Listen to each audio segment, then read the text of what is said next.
So let's start. We are the 31st of May and I am in a forest, which is extremely exciting. I've decided to try filming outside. We're gonna see if this works. It might be a huge disaster. I'm not too far from a highway, so unfortunately I'll try to do as much post-prod fiddling to clean up the audio, so I hope it's not too bad. But I just really wanted to be outside. I've been inside for the better part of the past 8 months. It just feels really good to be not at my desk in front of a rectangle. This is going to be a pretty conversational vlog. I haven't actually read nearly as much as I was planning to for the month of May. I had a list of things that I was hoping to get through, mostly library books that were on a timeline, and I made it through. Like, I made progress, but I didn't finish any of them.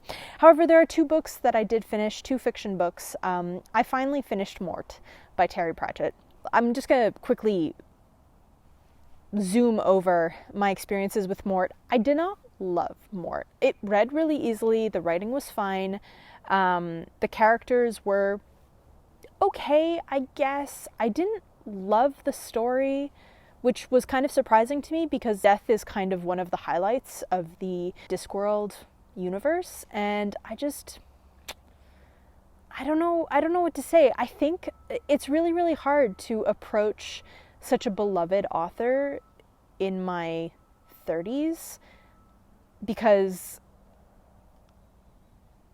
every time I feel like I'm having a not so positive thought about Terry Pratchett, I feel like I'm hurting my friends' feelings. I have a lot of friends and loved ones who adore Terry Pratchett and think that Discworld is the best. And I've enjoyed reading Discworld so far. My plan was actually to read almost all of the Discworld novels this year, and I think with Mort, I'm actually going to stop reading Terry Pratchett for the year. I think I have had a good dose. I think I've read, like 6 of his novels since the beginning of the year, or since December. And honestly, I think I'm good. His writing style is not very character-driven. A lot of his characters are better caricatures or more fun to like giggle at than to really feel with. That's not a bad thing, but I think I've read enough for the year, at least. I don't want to end up really disliking his writing or his books, so I think I'm good. I still think Witches Abroad, which was maybe the first one I read, or Equal Rights. I still think Equal Rights or Witches Abroad were like my 2 favorites. Like, those were the ones reading them was really enjoyable. Mort felt a little bit more like a chore. So that is another truck. Don't you guys have things to do? Not driving through my video? And there's like a bug that keeps crawling up my arm, and it's like, what do you think is up there? Like, what do you think is in my armpit? It's not Nirvana, let me tell you that. Sorry, TMI, is that TMI? Anyways, so that's Mort. I don't know what it is about his writing style. I'm like wondering if his humor is not working, gotten old a little bit. I also think that it's the lack of discernible, clear breaks between scenes has gotten old. I am the kind of person who kind of needs there to be a lot of clarity in a scene, like who is talking, what are people talking about. I don't enjoy making assumptions, and so I can also tend to be a little bit literal. And there have been a lot of times while reading Terry Pratchett where I'll be halfway through a scene and then I'll realize that actually these are not the same characters. 2 different characters are talking, and then I have to go back a few pages and figure out, okay, where are we? Who's talking? Literally what is happening, because I've completely been unable to follow the jump. On a completely different note, but also on the subject of beloved childhood authors, not necessarily children's authors, but just like authors that children grow up reading that they love. I read, for the very first time, A Wizard of Earthsea, the first Wizard of Earthsea book by Ursula K. LeGuin. My friend O has been on my case to read this book for 8 years, and I finally read it, and you know what? I kind of wish I'd read this 8 years ago. It was a very good book. I've read The Left Hand of Darkness and many of her short stories. Steering the Craft, which is one of LeGuin's books on how to write, and which I love. Like, every time I feel like I have some sort of writer's block, I always pick up that book and look through it, and it, even when I don't even do the exercises, just reading through how LeGuin thinks of writing and the process gives me an enormous amount of energy. Go away. They're crawling up my arm. I always used to joke when I was younger that my superpower is always sitting on an anthill, and I'm pretty sure that I have sat on an anthill given how many ants are trying to crawl up my arm. Anyways, back to LeGuin and A Wizard of Earthsea. I found the story of Ged, or like his origins, really well done. The book does have a little bit of like that prologue-y, before Gandalf was Gandalf vibe to it, which was exactly what she was going for. So I kind of dug it. I found the writing style really in keeping with her usual stylistic rigor. She's a formidable writer. I found the book very compelling, and I really liked Ged. I thought he was really relatable. There were parts about the shadow self and names and the importance of naming yourself. There were parts of the magic system of Earthsea that I particularly enjoyed, but I really liked the shadow self. And if I were more eloquent, and if I had brought like any materials to like, I should have brought my notes, because I did write down a few notes about the shadow self, but I'm in the woods, so you're getting me off the cuff right now. See, I read it in a very short amount of time in early May. I had to restrain myself from like diving into the next book because I kind of wanted to let it sit and marinate. I reread the last few chapters a couple times. One of the books I really liked growing up was Voyage of the Dawn Treader, which is a C.S. Lewis book. And in Voyage of the Dawn Treader, the goal of the Dawn Treader, which is a ship, is to reach in the far, far east the edge of the ocean. And I always found my favorite part of that book was when they get to like a point in the world where the ocean starts breaking the rules. Nature doesn't seem to be following the same rules. Through this image of like the edge of the ocean, there's sort of like this idea that they're exiting one reality and entering another, or they're reaching the fringes of where the laws of nature as they understand them and as they feel them are starting to break down a little bit. There was this one line about how in C.S. Lewis's Dawn Treader, like at the edge of the world, the water starts becoming sweet. It goes from salty to sweet, and how weird that was. And that image has always stuck with me. And I couldn't help but like think about Ged's journey to like the edge of the archipelago and as far as he could go, and thinking of it in terms of that. So yeah, so that was not Voyage of the Dawn Treader, that was A Wizard of Earthsea by Ursula K. Le Guin. And I am going to keep reading Ged's story, and I'm really looking forward to the next two books. I've been told that they're really, really good, and that she starts questioning a lot of like patriarchal notions of wizardry and magic. Le Guin is a solid writer, and always I'm glad that I still haven't read most of her work, because it means that I've got a lot of Le Guin to read. Other than that, this past week I've been sort of wrapping up work and finally getting back into reading, and I've been reading two books primarily. I'm about halfway through both of them, but I kind of want to talk about them, and so this is my vlog, so I guess you're going to hear about it unless you stop the video, but you know. Maybe you don't want to stop the video. I have no idea. I'm not the boss of you. You choose. I've been reading two books that are weirdly complementary, and I'm going to start with the fiction book, because one's nonfiction and the other one's fiction. So I've been reading Jean-Paul Sartre, La Nausée, which is a book of autofiction. La Nausée is a book that I've been wanting to read for a long time. I went through in high school, a Camus existentialist phase, or like absurdist phase, where I was very, very into existential philosophy and trying to figure out life is meaningless, so how do you find meaning? Like, if everything is meaningless, then the only thing that has any meaning are your choices. And so that was something that I used to think about a lot when I was younger, but I kept putting off reading Sartre. And the reason I kept putting it off for like 10 years or 15 years is because I don't like Sartre's politics. Like, as a result, La Nausée was always something that like I knew I wanted to read, but I couldn't get myself excited to read about it, because it was like, ugh, I gotta spend time with some dead white dude, and like, meh.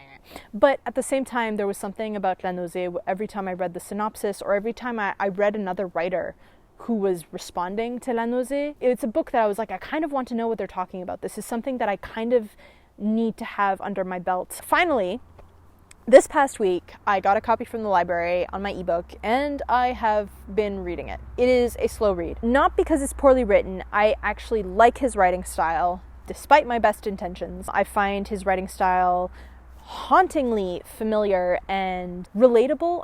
I'm relating hardcore to his protagonist, Antoine Roquentin, truc machin, I can't remember the protagonist's name, but I'm relating hardcore to him and to the style in which he writes his journal. A big part of that book, which has been out since the late 30s, so if you haven't read it, it's a little late for spoiler warnings. A big part of the book is that Antoine, the protagonist, has been feeling a profound dissociation and depression about his life and about his work, and he's describing it as nausea, capital N, nausée. He starts this journal to try to piece apart why he's feeling this way and to try to figure out like what's going on, what is happening to my body and to my mind, what is happening to my existence. You know, the crux of existentialism is to exist is literally like excising yourself from the void. It's like tearing yourself. It's not just like passively living. You're like tearing meaning out of a void of nothingness.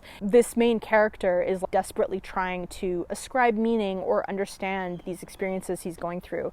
And Sartre does not have the psychological or sociological knowledge that like we have today. I can ascribe a lot of what's going on in this book like through a psychological lens, such as like complex PTSD or dissociation or feeling completely out of touch with your emotions and your body, where nothing feels real and you feel completely disconnected from your acts and from everything around you. But at the same time, it's really interesting to read a book written in the 30s. Well, actually, I think he started writing it earlier than that even, but where he's trying to understand all of these moments in like a sort of like through a philosophical existentialist lens, through an artistic lens as well.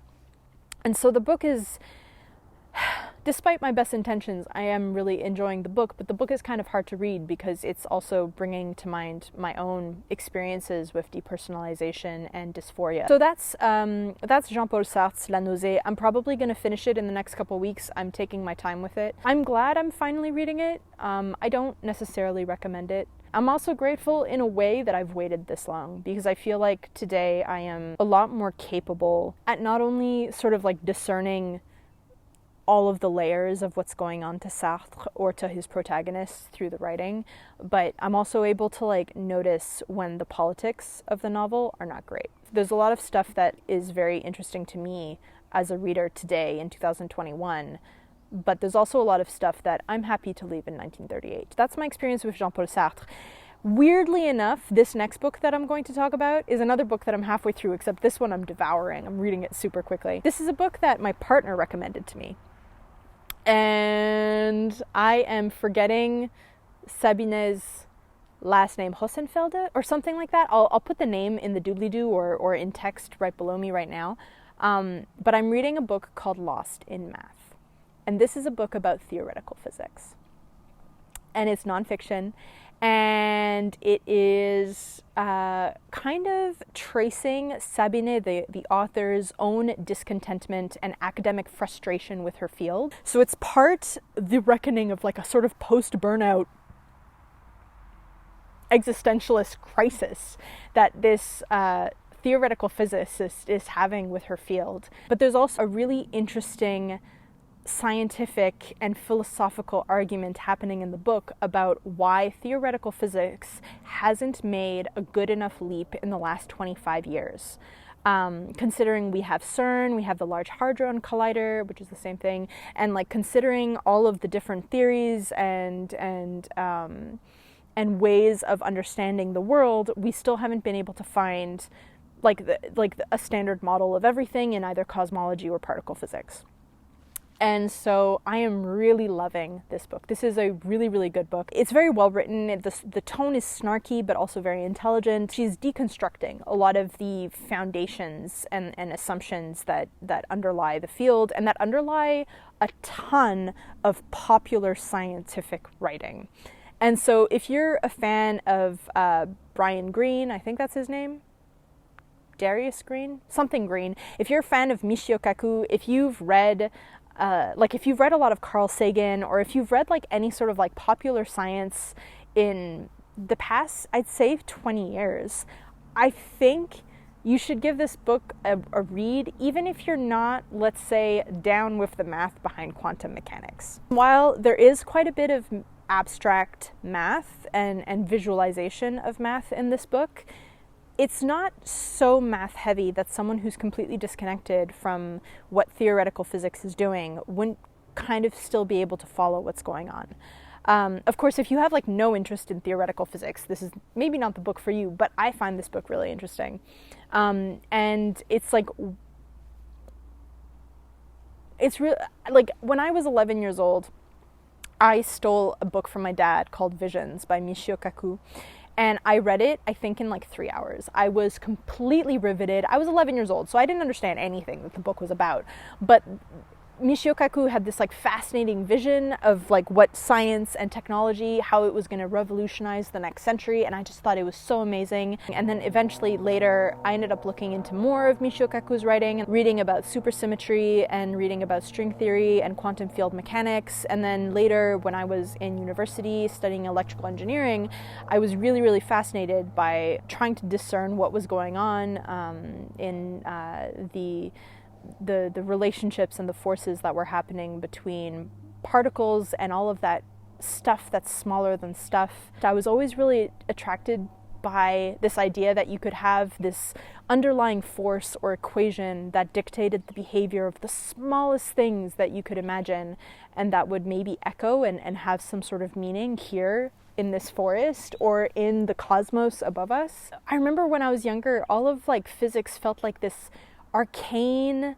philosophy more than a science. And it's really fascinating to read Sabine coming from a very empirical perspective of trying to figure out like, well, like physics has not been paying attention to the scientific method in a way it should have been for the past 20 years, and it's caused many problems in the field.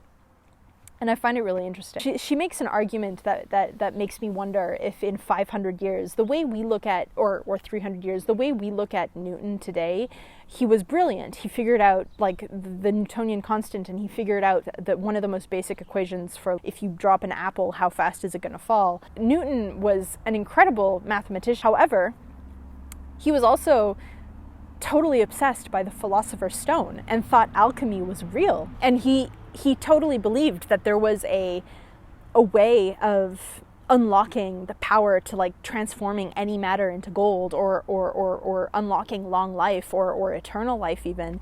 And so I have a kind of gut feeling that in 300 to 500 years, if we don't blow ourselves up by then, people are going to look at theoretical physicists today and kind of have the same feeling of like that their pursuit of a grand theory of everything, of the sort of beautiful supersymmetrical model of the universe and of the tiniest stuffs.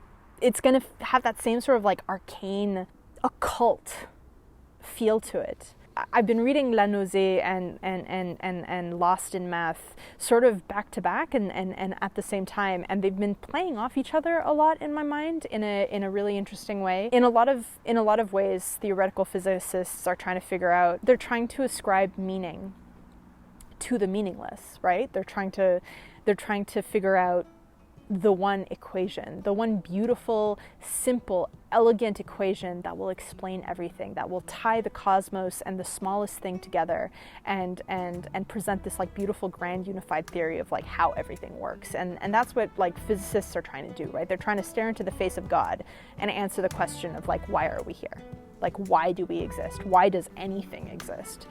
And so it's really interesting to sort of read Sartre and Sabine at the same time. Anyways, so that's the update for this time, and I'll see you soon. So yeah, let's get to reading, or in my case, chopping wood. Alrighty, bye everyone.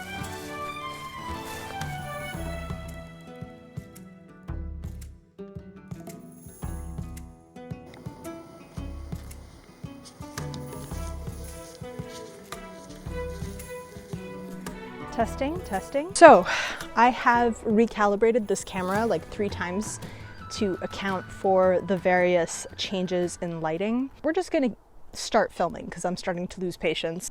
Hopefully this is in focus. Hopefully the lighting is good. We're gonna find out. So I am by a lake today, which is super exciting. It is very cold. The water here doesn't really warm up until August. But it's really pretty, and there's fish, and I've just been really enjoying being by the water It's completely magical. A couple days ago, I finally read through not only the first Tamsyn Muir book, Gideon the Ninth, I also read through Harrow the Ninth. Gideon is actually a second reread for me. I read the first book in the trilogy last summer, and then Harrow was I've had this on my shelves for a little while, but I hadn't actually gotten through it, so this was the perfect time while I'm on vacation to sort of dive into lesbian necromancers in space. I love this series. Kind of unironically and unabashedly, I have a lot of feels about sapphic lovers who are mean to each other. I don't know why. I don't know why that's a kink I have. Please don't kink shame me. The first time I read Gideon, I actually had a near anxiety attack when I got to the end, because I thought that the ending was very unfair. You know, I just want my two favorite characters in the novel to, smoosh and not be doing horrible things to each other. Before I continue and before my feelings gallop away from me, this is not going to be a spoiler-free video. If you don't want to be spoiled for Gideon the Ninth or Harrow the Ninth, please stop watching. This is probably going to be the last. This is going to be the last review for this Vlogpesode. I don't know how to smoosh those words together in a way that doesn't sound kind of dirty. If you're the kind of person who doesn't like to be spoiled, please stop watching. Go away. Seriously, stop watching. Close the video. Okay, I'm going to assume that if you're still going to watch, you want to be spoiled for Gideon the Ninth, or you've read the series already, so you know what you're doing. That's the assumption. So if anybody yells at me about spoilers, I'm going to be mad because you've been warned. The first book follows Gideon. Gideon is a 18-ish, 17, 18-year-old young person. How to describe Gideon? So Gideon is a indentured servant for the House of the Ninth.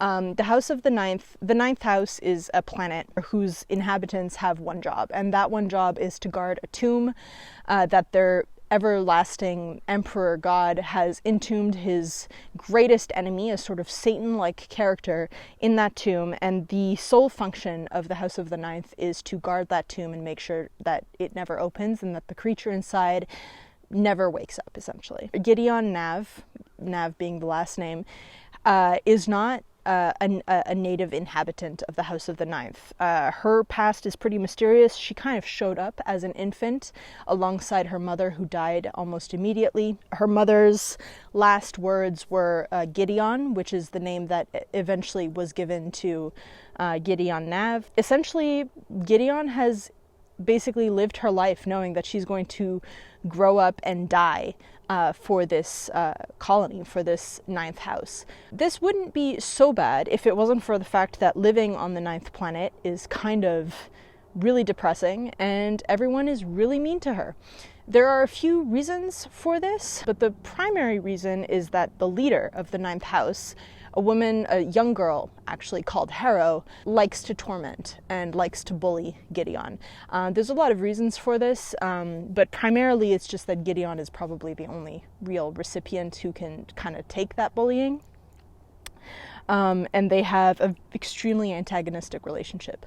Unfortunately for both Harrow and Gideon, something happens at the very beginning of the novel, which forces Gideon and Harrow to have to slowly learn to trust each other so that, one, they can stay alive, but two, that they can both achieve their goals. For Gideon, that's getting the heck out of the ninth house, and for Harrow, that's becoming a lictor, which is a high-ranking general / necromancer in this empire, this galactic empire, and with that position, she would be able to renew her house and right some wrongs that have happened in the ninth house's past.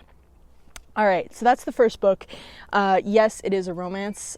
Both Gideon and Harrow very reluctantly have feels for each other. It's not expressed in a healthy or remotely charming fashion. They are very much a love-hate relationship. It's very much an enemies to lovers kind of deal. If you like enemies to lovers and you're a fan of two unlikely souls who kind of hate each other being thrown into a situation where they have to have each other's back in order to survive, this is a really good book because it kind of embraces that and shows that's not an ideal relationship. I think both Gideon and Harrow are relatively clear-eyed about the stakes and what's going on, and know that like what they feel for each other is layered in all sorts of fucked upness. I really, really liked the first book. Gideon has a sort of irreverent, it's from her perspective, the first book, and her style of narration is irreverent and really, really funny. She is a non-necromancer in a world of necromancer. Her thing is the sword. She's a very, very good swordswoman. She has to step into a protector role and protect Harrow during these trials that the Emperor gives them, and it's really, really interesting, really well done. There's a ton of biblical and Roman and Greek mythology references in this book. I think if I were to spend, I could spend a couple days with a dictionary and an encyclopedia of mythology and go through and figure out what all the names mean, and I'm sure I'd come out with some delicious spoilers about how the book is going to go. There's just something really fun, and I keep falling back on this word irreverent that characterizes Gideon's narration. She's kind of doesn't give a fuck about anything. She's spent her entire life being an indentured servant and knowing that she's going to live and die in this place that she hates. There's something very refreshing about that. It doesn't mean that she doesn't feel, and it doesn't mean that she doesn't have hopes and dreams and that she can't have her heart broken, but she is very much a jaded, angry young woman. And her, coping mechanisms are both swearing a lot and trying to have a sense of humor about everything. And I don't know, I just really like Gideon. Of the two, Harrow and Gideon, I prefer Gideon, which I think is going to be where most people fall. But Harrow is honestly pretty endearing as well in her way. So I don't know how much I want to get into the beast that is Harrow. Harrow the Ninth is a very different beast of a book. First of all, more than half of the book is in the second person point of view, which can be really off-putting. I've always thought that whenever the you pronoun is used primarily in a narrative, it can have this sort of really accusatory, gripping kind of feel, like you feel a little bit unbalanced, like you're not really sure what's going on, you don't know why the narrative is yelling at you and telling you that you're doing all these things, but it's used to really great effect. The other half of the narrative is actually very confusing and doesn't really become clear until about halfway through the book. It's a book about necromancers, right? So a lot of characters die in the first book, except they also seem to appear in the second book, and it takes a little while for the narrative and your expectations to align themselves, because for much of the reading of the second book, I knew sort of a little bit what I was going into, because a couple of people had warned me what the second book was going to be like, and I knew that there were going to be a lot of retreads over events from the first, and that the perspectives and conversations were going to be very different from the first book, and they reveal things that really demonstrates how much thought was put into the world of Gideon. Because I remember when I first read Gideon, I was very confused by the world building. There's it's very Star Wars in the sense that it's basically fantasy in space, and a lot of the space travel and a lot of the science fiction aspects of the novel are kind of afterthoughts. They basically just serve a function, they serve a purpose. It's in Harrow that you start to realize that what kind of seemed like soft, expedient science fiction is actually a lot more thought through and a lot more grounded in a system of both magic and science than the first novel kind of led on. And that part I found really fascinating about Harrow. Parts of Harrow are kind of hard to stomach in that Tamsyn Muir has outright admitted that much of Harrow the Ninth is based on her own experiences with psychosis. Harrow is someone who is both haunted, literally, by angry, extremely vengeful ghosts, and also someone who is having prolonged bouts of psychosis and brain trauma and brain injury. Harrow is a bit of a different character than she is in the first book. She's someone who is extremely haunted and extremely broken in a kind of literal sense. She thinks that she needs to be this way to survive. It's only at the end of the book that she kind of realizes that she needs to heal, even if forgiving herself is something that she really doesn't want to do. You could, and I think there's been a lot of discussion online about Harrow and about Gideon and about portrayals of bad characters, people who do evil things. And honestly, Harrow is someone who has done evil things. She has done bad things. She has hurt people out of malice, and she is the offspring of people who have done war crimes so that she could live. There are definitely people who read Harrow and are not going to be sympathetic. They're not going to care. Like, why should we care about this person who is the offspring of genocidal tyrants? For all intents and purposes, has brought on so much of what's come. And I think that's completely a fair reading of the text, and I think that's a fair reaction to the text. And I'm not here to cast any sort of judgment. As I said at the beginning of this, right? Like, lesbians who are mean to each other is kind of a kink of mine. Like, there's a reason I've been in the Swan Queen fandom for like 10 years. I'm gonna keep going with this series. You know, last year when I read the book, I was in a kind of a bad headspace, and when I finished the book, I literally or I kind of had a panic attack, honestly. I was like not well, because for external outside world reasons, and then the end of Gideon kind of shocked me. I was kind of hoping for more of a happy ending than what I got. I don't know why. Like, I love deluding myself. Rereading it here by a lake in this absolutely gorgeous weather in the woods, I think I was able to sort of approach the text with a lot more humor and a lot more empathy for both myself and the characters. I really like Gideon and Harrow. I think the text is interesting. I find, as much as I prefer Gideon as like an experience because the narration style is so irreverent and fun, honestly, there's something about Harrow's writing and the construction of the novel that I find really interesting. I feel like Tamsyn was willing to be extremely experimental with her stylistic choices as well as her narrative ones, and the way it all marries together. I thought it was really well done and interesting. Honestly, I found the books interesting, and I know Alecto, which is the third book in the trilogy, which is going to come out next year if I'm not mistaken, I know Alecto is going to be yet a different kind of beast, because Tamsyn Muir has said that, like, as different as Gideon is to Harrow, Alecto is going to be that much different from both first books. I'm really looking forward to seeing what Alecto is going to be like, because I find, especially in romantic stories where romance is a big part of the plot, people tend to get comfortable with resting on certain kinds of tropes and certain kind of styles, and I'm just really like loving a book that has all of my favorite lovers to enemies tropes, but with lesbians, with a sword lesbian. Oh my god, I love sword lesbians. Okay, I'm calm. But is also willing to take stylistic risks. I have a lot of thoughts about how this is like a dark, grim, dark version of a lot of what Steven Universe was trying to do with like the queer family, tangling together issues of family and domestic abuse and interpersonal violence with issues of like fascism and empire and colonization. There's quite a bit of overlap of those kinds of issues in Gideon and Harrow as well.